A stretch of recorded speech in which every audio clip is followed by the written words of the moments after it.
Olá, pessoal, tudo bem?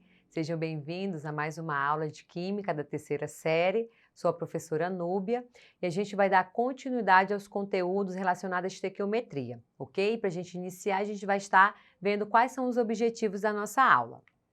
Então, primeiro, a gente vai relembrar os conceitos sobre aprender sobre cálculos químicos envolvendo a massa atômica, a massa molar e massa molecular. Vamos compreender os conceitos sobre constante de Avogadro, mol e volume molar. E vamos compreender e diferenciar conceitos de reações químicas e equações químicas, beleza? E vamos praticar o conhecimento adquirido nessa aula com as atividades.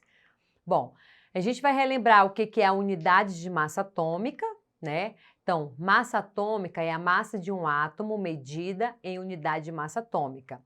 Ela é representada ou simbolizada pelo U minúsculo e uma unidade equivale a 1/12 da massa do átomo de carbono 12, o seu isótopo natural do carbono mais abundante na natureza.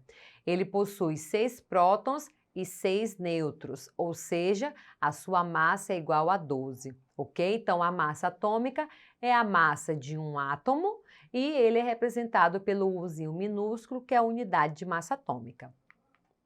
Vamos relembrar o que é a massa molecular. É a massa de uma substância. Esse termo é utilizado para referir a massa de uma molécula relativa a unidades de massa, como a gente viu anteriormente. E a massa molar é uma grandeza física representada pelo M maiúsculo e ela pode ser definida pela massa, ela é determinada pela substância, pode ser definida pela massa de uma determinada substância dividida pela quantidade dessa substância, resultando assim na unidade em gramas por mol. Para a gente identificar a massa molecular e a massa molar, o cálculo que a gente vai realizar é o mesmo. O que vai mudar? Somente a unidade, ok? Então, a gente vai ver aqui um exemplo. Determine as massas molares das seguintes substâncias. Então, nós temos aqui H4P2O7 e Al2SO4,3. A gente vai determinar a massa molar. Para a gente determinar a massa molar, a gente precisa saber a massa atômica de cada elemento químico. Então, o H, a massa atômica dele é 1, o P, a massa atômica dele é igual a 31, o oxigênio, a massa atômica dele é 16, o alumínio, a sua massa atômica é 27 e o S, que é o enxofre, a massa atômica dele é 32. Então, a gente precisa conhecer a massa atômica de cada elemento químico. Esses valores, eles são encontrados na tabela periódica, ok? Então, vamos lá. Resolução. Então, para H4P2O7, então nós temos nós temos aqui 4 hidrogênios nessa substância e a massa atômica de um hidrogênio é 1. Então, vai ficar 4 vezes 1 igual a 4. O P, que é o fósforo, tem 2 átomos desse elemento químico na substância. A massa atômica de um átomo de fósforo é 31. Então, vai ficar 2 vezes 31 igual a 62. O oxigênio tem 7 átomos presentes nessa substância. A massa atômica dele é 16, então a gente vai multiplicar 7 vezes 16 igual a 112. Depois que a gente identifica esses valores, a gente soma. Somando vai dar 188 gramas por mol. Quando a gente for calcular a massa molar de uma substância, a gente identifica a quantidade de cada elemento químico presente nela e multiplica pela massa atômica do seu elemento químico, beleza? Segundo, para Al2SO4,3. O alumínio tem 2 átomos, massa atômica dele 27, 2 vezes 27, 54. O enxofre, o S, tem 3. Então, aqui vai ficar 3 vezes 1, 3. Massa atômica desse elemento químico é 32. 3 vezes 32 vai ser igual a 96. E, por último, o oxigênio. Ele tem 12. Por que ele tem 12? Que a gente vai multiplicar esses índices, ó. 3 vezes 4, 12. Massa atômica de um oxigênio é 16. 12 vezes 16 igual a 192. Somando, a massa molar dessa substância é 342 gramas por mol, ok? Agora a gente vai estar vendo o que é a constante de Avogadro, ou princípio de Avogadro.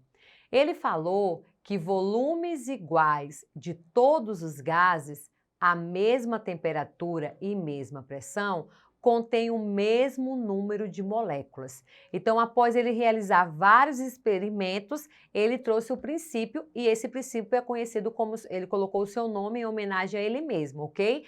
Então, o princípio de Avogadro, ou constante de Avogadro, ele vai dizer que o volume igual de todos os gases, a mesma temperatura e pressão, contém o mesmo número de moléculas.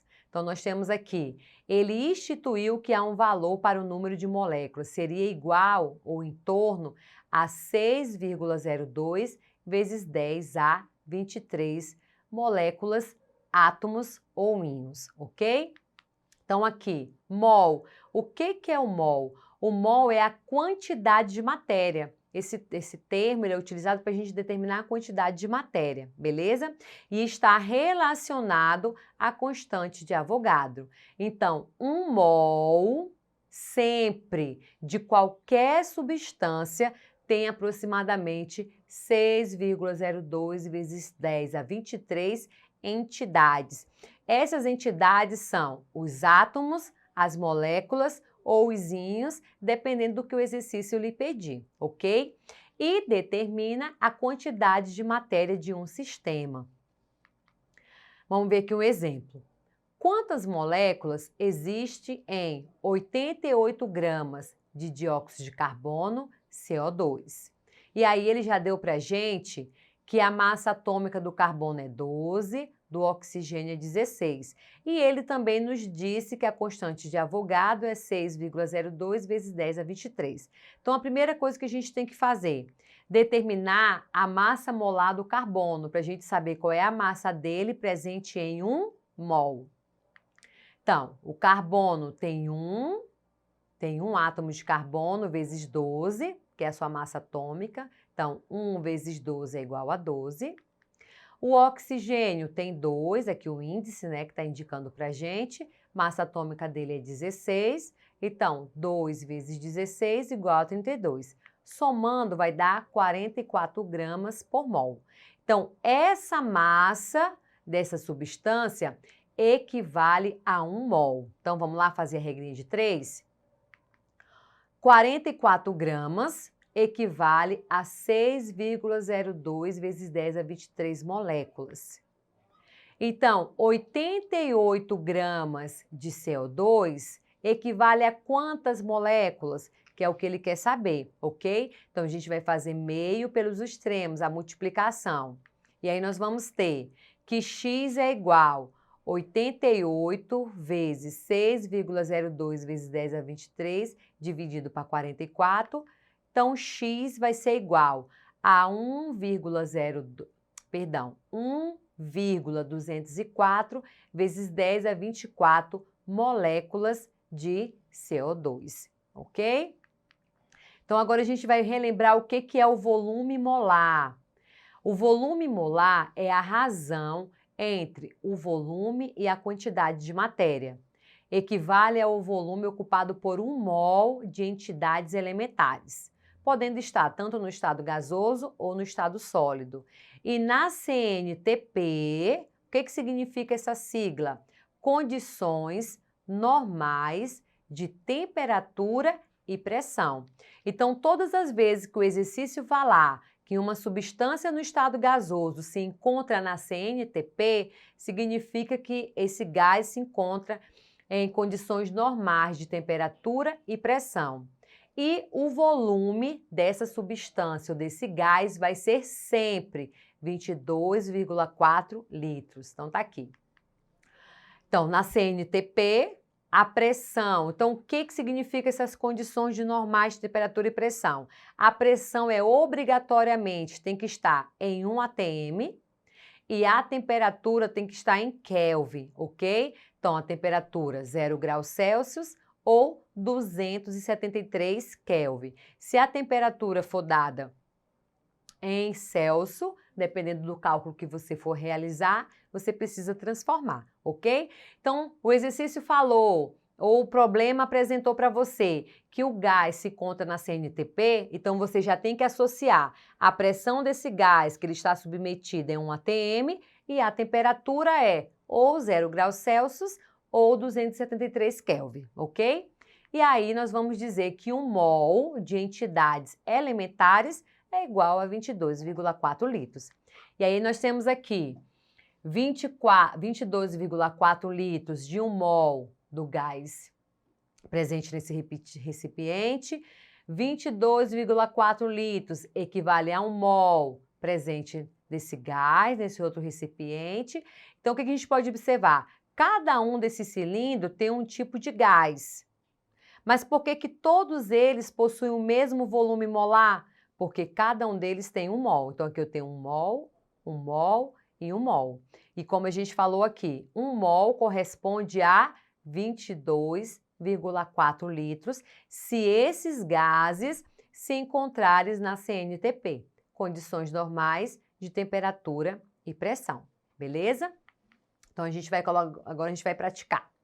Quantos mol existe em 7,5 litros de H2 gasoso, estando na CNTP? Então, a gente está dizendo aqui, ó, que a temperatura é 1 atm, a temperatura é 0 graus Celsius e a pressão é 1 atm, ok? Então, vamos lá. Resolução. Por definição, o volume ocupado por 1 mol de qualquer gás na CNTP é igual a 22,4 litros. Então, nós temos 1 mol de H2 é igual a equivale a 22,4 litros. Se a gente tiver 7,5 litros, qual é a quantidade em mols? Então, a gente vai fazer a regrinha de 3, meio pelos extremos, nós vamos ter que x é igual 1 vezes 7,5 dividido para 22,4. Então, o valor vai ser 0,335 mols, ok? E a estequiometria, né? Qual é a diferença entre uma equação química e uma reação e por que aprender estequiometria? Então, é importante a gente sempre estar associando os conteúdos que você está aprendendo nessa aula, estar relacionando com o nosso cotidiano. Então, a estequiometria ela é importante principalmente nas indústrias e em laboratórios. Por quê? Ela vai tratar do rendimento e da formação de novas substâncias. Então, em laboratórios, nas indústrias, é importante esses cálculos para que a gente possa saber qual vai ser a produção, né? Quais são as formações das substâncias, qual é a quantidade delas e qual é o melhor rendimento que a gente pode obter em cada reação química, tá? Então, essa é a importância de a gente estar estudando esses conceitos, tá bom?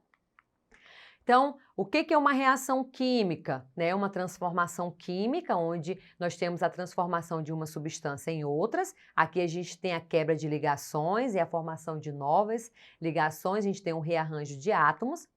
A equação química é a representação qualitativa e quantitativa. Então, quando a gente fala que ela é qualitativa, ela vai representar quais são as substâncias presentes no reagente e no produto. Quando eu falo quantitativa, ela vai representar a quantidade de cada elemento químico e de cada substância, de uma reação química que ocorre entre os elementos dos átomos, ok? Ou das moléculas e dos íons. Então, nós temos aqui que na equação química, a gente tem no primeiro membro os reagentes, segundo membro os produtos. Reagentes são as substâncias inicialmente presentes em um sistema e o produto é uma substância formada no decurso, de uma reação. E aqui a relação estequiométrica, que ela é muito importante, vocês sempre estão tendo acesso a essa relação quando vocês forem resolver os exercícios. Então aqui, ó, 1 mol, né, de qualquer substância equivale. Se eu desejo identificar a massa, eu faço o cálculo da massa molar. 1 mol, se eu quero conhecer o volume, se for na CNTP, equivale a 22,4 litros. 1 mol, se eu quero conhecer Moléculas. Se eu quero conhecer átomos, se eu quero conhecer íons, então eu vou ter 6,02 vezes 10 a 23, ok? Então, na aula de hoje, a gente revisou os conceitos sobre massa molar, massa atômica, mol, constante de Avogadro. Esses conceitos eles são importantes para a gente estar aplicando dentro de estequiometria. Não deixe de acessar a plataforma Eduque. Bons estudos e até a próxima!